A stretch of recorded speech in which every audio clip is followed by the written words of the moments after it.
Hello दोस्तों, जैसे कि आपको पता है सेंट्रल में जो वक्फ अमेंडमेंट बिल को पास कर दिया गया है, उसी को लेकर काफ़ी लोग परेशान हैं और काफ़ी लोग नाराज़ दिखा रहे हैं। जो ज़ईफ़ लोग हैं वो लोग को इस चीज़ से बहुत बड़ा इफेक्ट पड़ा है, वो लोग काफ़ी गम में लगे हुए हैं। तेलंगाना स्टेट वक्फ बोर्ड चेयरमैन सैयद अजमत हुसैनी का आया है बड़ा बयान। आप लोग सुनिए उनका क्या कहना है इस वक्फ अमेंडमेंट बिल के बारे में और इस बिल पास होने की वजह से क्या नुकसानात है और क्या फ़ायदे हैं, इसको लेकर अजमत हुसैनी ने मीडिया से रुजू होते हुए सारी तफसीलात बताई है। तो आप लोग से अदबन गुजारिश है, वीडियो पूरा एंड तक देखिए और अजमत हुसैनी का क्या कहना है।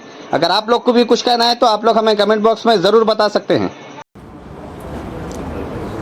वक्फ अमेंडमेंट बिल जो वक्फ तरमीमी बिल 2025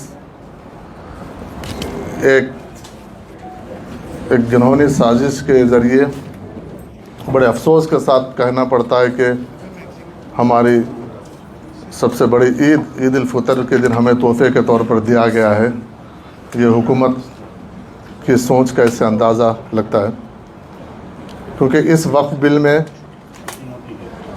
पिछले 1 साल से हम लोग मुसलसल इसके साथ जुड़े हैं, लगे हैं। और मैं समझता हूँ कि तेलंगाना वक्फ बोर्ड एक वाहिद वक्फ बोर्ड है जो पहले इस बिल का जब मसौदा आया था तो सबसे पहले हमने बोर्ड की मीटिंग बुलाकर इसको हमने रिजेक्ट किए। ना सिर्फ रिजेक्ट किए, हम इसको रिजेक्ट करके उसको मरकज़ी हुकूमत को और हम जेपीसी को भेजने का काम किए। ये 1 साल खींचने में हमारे लीडर ऑफ अपोजिशन जनाब राहुल गांधी जी जब ये मसौदा पार्लियामेंट में आया था तो तमाम इंडिया ब्लॉक के सभी पार्टी के कायदीन से बात करके इसकी पुरजोर मुखालिफत करने के बाद मरकज़ी हुकूमत ने इसको जेपीसी को इसको भेजा। क्योंकि पार्लियामेंट्री डेमोक्रेसी में आप लोग जानते हैं कि नंबर्स काउंट होते हैं और इस इजलास के साथ, क्योंकि आज हिंदुस्तान में आज भी ज़्यादातर हिंदू भाई हमारे सेकुलर हैं, इस इजलास में उन तमाम पॉलिटिकल पार्टीज़ का 232 जो लोग इसके मुखालिफत में हमारे हिंदू भाई जो मेंबर ऑफ पार्लियामेंट इसके में वोट दिए हैं, उन तमाम लोगों का मैं शुक्रिया अदा करता हूं कि जो हमारे साथ खड़े हुए हैं।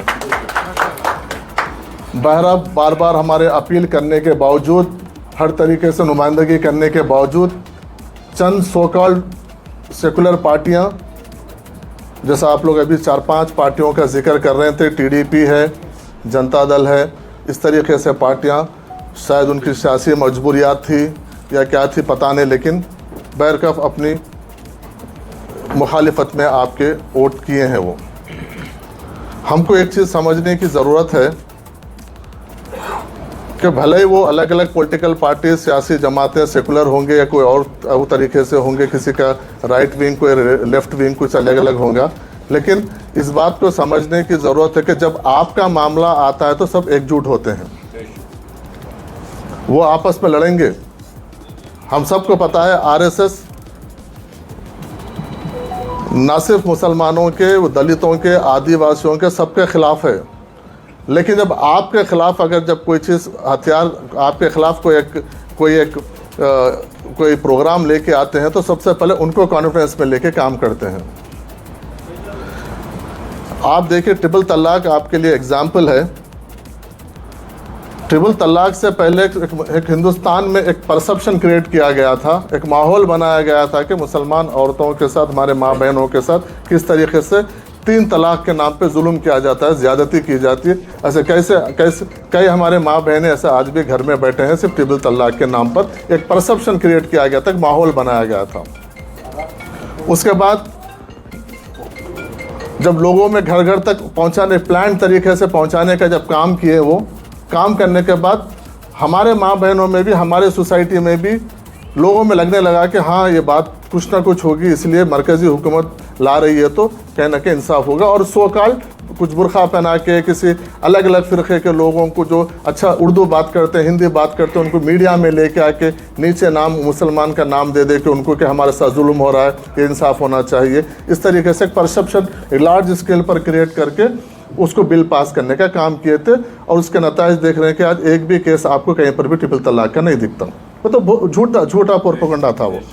उसी तरीके से वक्फ बिल जब लेके आ गया था पिछले 1-1.5 साल से एक प्रोपेगेंडा पूरे देश में कि ये मुसलमानों की जायदादों को कब्जा करे हैं, लूटे हैं, इस तरीके से करके इसका कोई मुसलमानों की आमदनी नहीं है, इसके कोई ज़राए नहीं है, इस तरीके से। और सबसे ज़्यादा उससे हटके भी ये लोग सबसे प्रोपेगेंडा कर रहे हैं कि ये औकाफी जायदादें वक्फ किए हुए नहीं है, ये सरकारी जायदादों पे लोग कब्जा करके बैठे। इस तरीके से एक लार्ज स्केल में परसेप्शन क्रिएट किया गया था। उसमें पूरे हिंदुस्तान के, क्योंकि आप तो 15% है, 85% ये लोग ये सोचना शुरू कर दिए कि हाँ ये सरकारी ज़मीन पे लोग वक्फ का नाम रख के बैठे हैं। आज बताते हैं पूरे हिंदुस्तान में, क्योंकि एक ही वक्फ बोर्ड एक ऐसा है पूरे हिंदुस्तान में, कश्मीर से कन्याकुमारी तक बोर्ड है। बाकी के तमाम, चाहे आप क्रिश्चियन ले लीजिए, चाहे एंडोनमेंट ले लीजिए, सब स्टेट्स में बटे हुए हैं। हर स्टेट का अलग अलग एंडोनमेंट लॉ है, लेकिन एक वक्फ बोर्ड एक ही है। उसमें आपको 8 लाख 9 लाख एकड़ जायदादें दिखते हैं तो लोगों को आंखों में पानी आता है, खून आता है कि 9 लाख एकड़ ज़मीन, जबकि एंडोनमेंट में खाली साउथ इंडिया में 10 लाख एकड़ से ज़्यादा ज़मीन एंडोनमेंट में है, वो किसी को नज़र नहीं आता है। हम सिर्फ एक ऑल ओवर इंडिया की बात करते हैं, इसलिए उनके आंखों में खून आता है। तो ये एक लार्ज स्केल पर प्रोपेगेंडा किया गया है, इसको एक प्लान तरीके से कि मुसलमानों को। हाँ, लेकिन हम तमाम यहाँ पे दानिश्वर लोग बैठे हैं, मैं आपके बीच में ये बात रखना चाहता हूँ कि ये प्रोपेगेंडा वो लोग जब स्टार्ट किए थे उसका मौका हमने दिया है, इसको मानना चाहिए। हमारे लोगों ने इसको मौका दिया है, कहीं ना कहीं हमारे बीच में चोरी हुई है। अब चोरी को वो लोग एक मिसाल बनाकर, एग्जाम्पल देकर सरकारी लूट का मौका वो लोग फराहम किए हैं लॉ के अमेंडमेंट एक्ट के ज़रिए। अब आप कलेक्टर्स को पावर्स देंगे तो सरकारी लूट के बराबर होगा वो, इसलिए उसको प्लान तरीके से एडमिनिस्ट्रेटिव लूट के उसमें टर्न किए हैं उसको। लेकिन अल्हम्दुलिल्लाह, क्योंकि हम जैसा बहुत सारे लोग बोले हैं कि लड़ेंगे, हमारी कौम जिंदा कौम है, हर करबला के बाद इस्लाम जिंदा होता है, इसलिए हम लड़ेंगे, सड़क पर लगेंगे, जमहूरी तरीके से लड़ेंगे। हमको जमहूरी रास्ते भी बाकी हैं, हमको अदलिया के रास्ते भी बाकी हैं, हम लड़ेंगे। कामयाबी नाकामयाबी अल्लाह के हाथ में। अगर कामयाबी के अगर सोचते हो तो आज गाजा के शोहदा किसी हिंदुस्तान के, इंडोनेशिया के, सऊदी के भरोसे पर नहीं लड़ते थे, वो अपने ईमान के भरोसे पर लड़ रहे हैं, वो आज भी जिंदा है वो। इसलिए हमको कहीं से मदद आने वाली नहीं है, हमको सिर्फ उठना है, खड़े होना है, अपनी ज़मीर के आवाज़ पर उठ के खड़े होने का है। हम अपनी जमहूरी तरीके से, क्योंकि हमको जमहूरियत में यह हमको हक दिया गया है कि हम अपनी आवाज़ को बुलंद करें। हाँ, लेकिन अफसोस की बात है हमारे पास क़यादत का फुक़दान है और सियासी और सोशल अवेयरनेस का फुक़दान है। वो क्यों है, वो लंबी बहस है वो। लेकिन हमको ऐवानों में क़यादत इसी से आप सोच लीजिए, क्योंकि डेमोक्रेसी में, पार्लियामेंट्री डेमोक्रेसी में सरे गिने जाते हैं। आज हमारे पास ग्राम पंचायत से लेके पार्लियामेंट के ऐवानों तक हमारे पास नुमाइंदगी ख़त्म हो चुकी है और हम उसको के आगे बढ़ाने की कोशिश भी नहीं कर रहे हैं। आज छोटी सी मिसाल देता हूँ, हिंदुस्तान में सबसे ज़्यादा IAS IPS ऑफिसर्स बिहार से निकलते हैं। जो बिहार से IAS IPS निकलता है, दूसरा कैडर, स्टेट का कैडर उसको अलॉट हो जाता है तो अपने स्टेट को भूल जाता है। आज हमारे बीच में आप RSS में देखिए, जितना प्लानिंग होता है, जितना स्ट्रैटेजी बनता है, ब्यूरोक्रेट्स बनाते हैं, रिटायर्ड ब्यूरोक्रेट्स उनको बड़े बड़े वकला उनका सपोर्ट करते हैं। और हमारे कौम में ये देखिए, जो बड़ा आदमी होता है, जो या तो पैसे से बड़ा होता है या ब्यूरोक्रेट होता है या बड़ा आदमी होता है, अपने आप को कौम से दूर कर लेता है कि ये मेरी कौम अछूत है, मैं एक ही इसमें काबिल हूँ।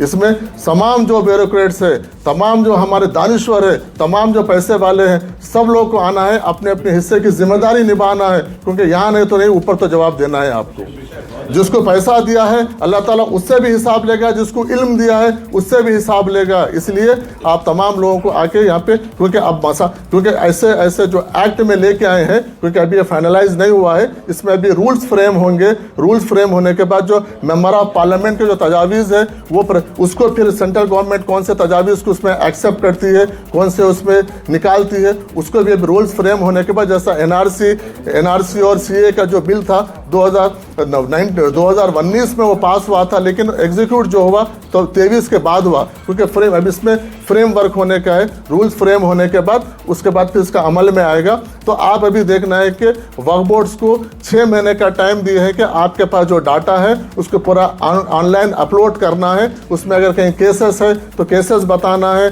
कहीं पर केसेस नहीं है तो आपको टाइटल बताना है, तो बहुत सारी चीज़ें हैं। इसलिए वो प्लान तरीके से, जिस तरीके से ये लिमिटेशन एक्ट हटाए हैं, देखिए लिमिटेशन एक्ट और हमको दो एक्ट बहुत हमको इफेक्ट करने वाले इसमें। एक आपको समझने की ज़रूरत है, लिमिटेशन एक्ट हिंदू एंडोनमेंट में भी है, और अगर आपका पोजीशन है तो लिमिटेशन एक्ट से जरिए आप उसको वापस वक्फ बोर्ड ले सकता, एंडोनमेंट भी ले सकता।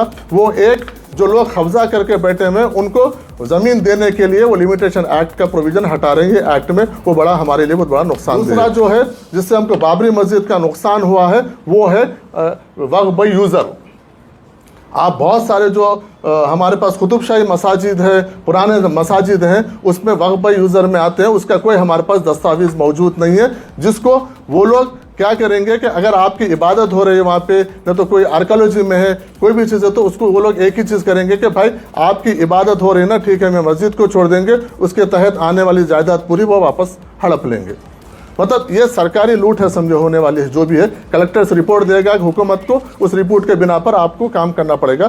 तो ये वक्फ बाय यूज़र है। मैं कई बार पिछले 6 महीने से हमारे बहुत सारे भाइयों को मैं रिक्वेस्ट कर रहा हूँ कि आपके प्राइवेट मसाजिदें हैं, कोई भी ऐसे पुराने मसाजिद हैं तो वक्फ बोर्ड में रजिस्टर्ड करवाइए। तो ये लोग ये चाह रहे थे कि हम वक्फ बोर्ड में रजिस्टर्ड करवाने से वक्फ बोर्ड में ज़्यादा चले जाएगी। मैं यहाँ तक समझाया हूँ लोगों को कि आप मुतवल्ली बन सकते, आपकी अगर आप मस्जिद प्राइवेट आपकी बनाई हुई है तो 42 में मुतवल्ली बनिए, आप ही की रहेंगी, आपके बाद आपके औलाद की रहेंगी, लेकिन आपकी ज़मीन आपकी मस्जिद तो प्रोटेक्ट होगी आपकी, बोल के बोलने के बाद भी लोग नहीं सुने हैं। इसलिए ये जो वक्फ बाय यूज़र का जो एक्ट हट जाएगा तो हमारे जो उन लोगों के पास आरएसएस के पास, अब वो लोग के पास आर्टिकल 370 का इशू ख़त्म हो गया, ट्रिपल तलाक का ख़त्म हो गया, हिजाब का ख़त्म हो गया, खाने का, मुस्लिम पर्सनल लॉ का, सब चीज़ ख़त्म हो गया। अब उनके पास और अगले 10 साल पॉलिटिकल रोटी सेकने के लिए कुछ नहीं है, इसलिए वक्फ बोर्ड का लेके आए अभी।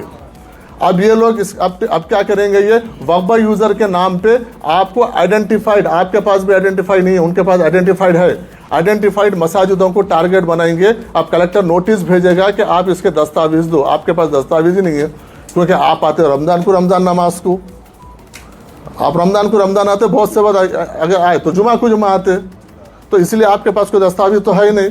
इसलिए आपको अभी जो भी दस्तावेज हैं उसको आपको देख लेने का है कि वक्फ बाय यूज़र है, लिमिटेशन एक्ट है, बाकी क्या आपको 2 गैर मुस्लिम्स को मेंबर को लेके आना। अच्छा, मैं वक्फ बोर्ड का जो डेमोक्रेटिक प्रोसेस था, हम डेमोक्रेटिक कंट्री में रहते हैं, डेमोक्रेटिक प्रोसेस था जो वक्फ बोर्ड चुन के आता था, उसको ख़त्म करके वक्फ बोर्ड अभी 5 साल के लिए हुकूमत अपॉइंट करेंगी और उनके पास आप नो कॉन्फिडेंस मोशन भी नहीं ला सकते आप चेयरमैन और मेंबर के, नॉमिनेट होंगे, नॉमिनेटेड होगा, और आप 5 साल तक चेयरमैन और मेंबर के खिलाफ नो कॉन्फिडेंस भी नहीं लेके आ सकते आप, मतलब जो चाहे लूटी कर लो उसमें। नॉन मुस्लिम उसमें मेंबर्स आएंगे, जबकि आप हिंदू एनवायरनमेंट में वो प्रोविजन नहीं है। हम पूछे, हम जेपीसी में हम जब गए थे, और तेलंगाना वक्फ बोर्ड वाहिद वक्फ बोर्ड है जो नॉन बीजेपी हुकूमत जो जेपीसी में जाके हमारा प्रेजेंटेशन था, कोई रियासत के लोग नहीं आए। मैं कई रियासत के लोगों से बात किया, मैं चेयरमैनों से बात किया, और बहुत सारी जगह पे तो स्पेशल ऑफिसर्स थे, स्पेशल ऑफिसर्स आगे आने के लिए पीछे हट गए, लेकिन चेयरमैनों से बात किया, किसी की हिम्मत नहीं हुई। और आज भी मैं ओपनली बात कर रहा हूँ, दर्द से बोल रहा हूँ, बहुत सारे बड़े बड़े लोग आज भी पीछे हट रहे हैं, क्योंकि वो लोग खुद इसके ऊपर जायदादों पे बैठे हुए वक्फ बोर्ड के। उसी को एग्जाम्पल लेके आज ये मरकजी हुकूमत ये हमारे पर ये हमारी रीढ़ की हड्डी, जो माशी रीढ़ की हड्डी तोड़ने का जो काम कर रही है, उसका रीज़न यही है कि इसलिए आप इस पर जो स्टेक होल्डर्स है, आप किसी ने फरमाया बिल्कुल बजा फरमाया, जो इसके स्टेक होल्डर्स है, चाहे मुतवल्ली हजरात हो, चाहे मस्जिदों के जिम्मेदार लोग हो, सबको रोड पे आना चाहिए। इसमें एहतजाज करना चाहिए। मैं ये तजावीज़ देता हूँ कि अपने सदर साहब को इजलास के कि हम इसको 2-3 तरीक़े हमको अपनाने की ज़रूरत है। एक, हमको अगर एलबी स्टेडियम हो या और हो, एक इजलास आम करने की ज़रूरत है। उसमें इजलास आम जिसमें लोगों को हम वहाँ पर सरें बताना है, हमारी भीड़ बताना है। दूसरी बात, हमको मिलियन मार्च या मिलियन मार्च नेशनल लेवल पे हो या स्टेट लेवल पे हो, दूसरी मार्च हमको सड़कों पे आना। हम मिलियन मार्च नहीं करेंगे, हम क्या करेंगे, चलो राजभवन, क्योंकि अब प्रेसिडेंट के पास गई हुई है, राजभवन के पास करेंगे। वो अलाउ करे तो ठीक है, नहीं तो हम अरेस्ट होंगे, उससे ज़्यादा और क्या हो सकता। चलो राजभवन, उसको हम सीरीज ऑफ प्रोटेस्ट के नाम पे क्या करेंगे, हैदराबाद में होने के बाद हर पुराने डिस्ट्रिक्ट हेडक्वार्टर पे चलो कलेक्ट्रेट का प्रोग्राम रखेंगे, ताकि नीचे लेवल तक भी मालूम, क्योंकि हमारे पास लोगों को अवेयरनेस ही नहीं है।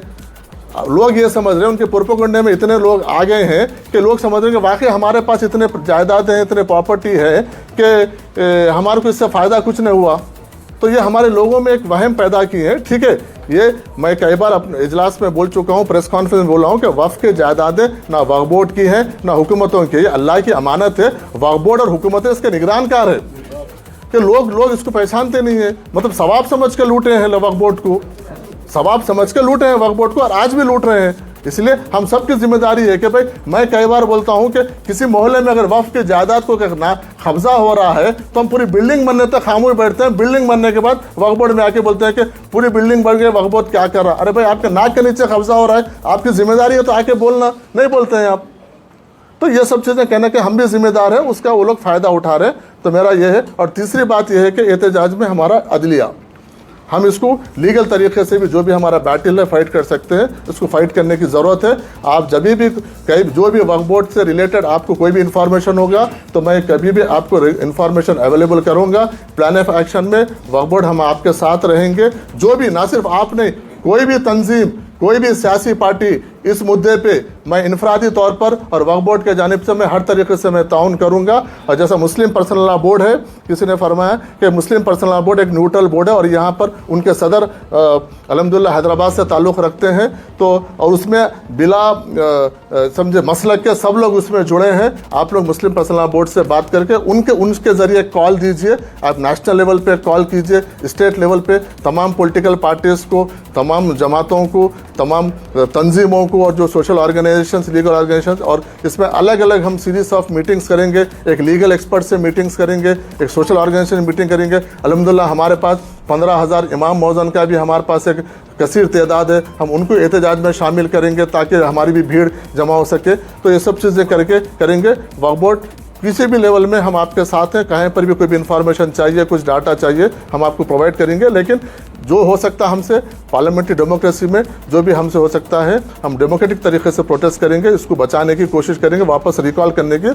अलबत्ता इसको कीन ऑब्जर्व करना पड़ेगा जो भी पॉलिटिकल पार्टीज़ के जिम्मेदार है कि अभी रूल्स क्या फ्रेम होंगे। ये रूल्स फ्रेम होने के बाद उसमें मेंबर ऑफ पार्लियामेंट के तजावीज़ कौन से रखेंगे, कौन से निकालेंगे, उसके बाद फिर अपन वापस इसको एक आपस में इंडोर मीटिंग बैठ के आगे की अपन एक प्लान कर सकते हैं। बहुत बहुत शुक्रिया। दोस्तों, पिछली वीडियो में हमने आपको अमजदुल्ला खान की भी एक वीडियो दिखाई थी जहां पर प्रोटेस्ट की बात चल रही थी। यहां पर वहीं का ये प्रोग्राम है जहां पर अजमत हुसैनी वक्फ बोर्ड चेयरमैन का भी बड़ा बयान आया है और ये सब पार्टीज की तरफ से मिलकर एक बड़ा सा प्रोटेस्ट करने का इरादा कर रहे हैं। और जब भी इसकी डेट कंफर्मेशन होंगी हम आप तक ज़रूर पहुँचाएंगे। जब तक के लिए अगर आप लोग हमारे चैनल पर नए हैं तो प्लीज़ सब्सक्राइब करिए, लाइक करिए और हमारे चैनल को फॉलो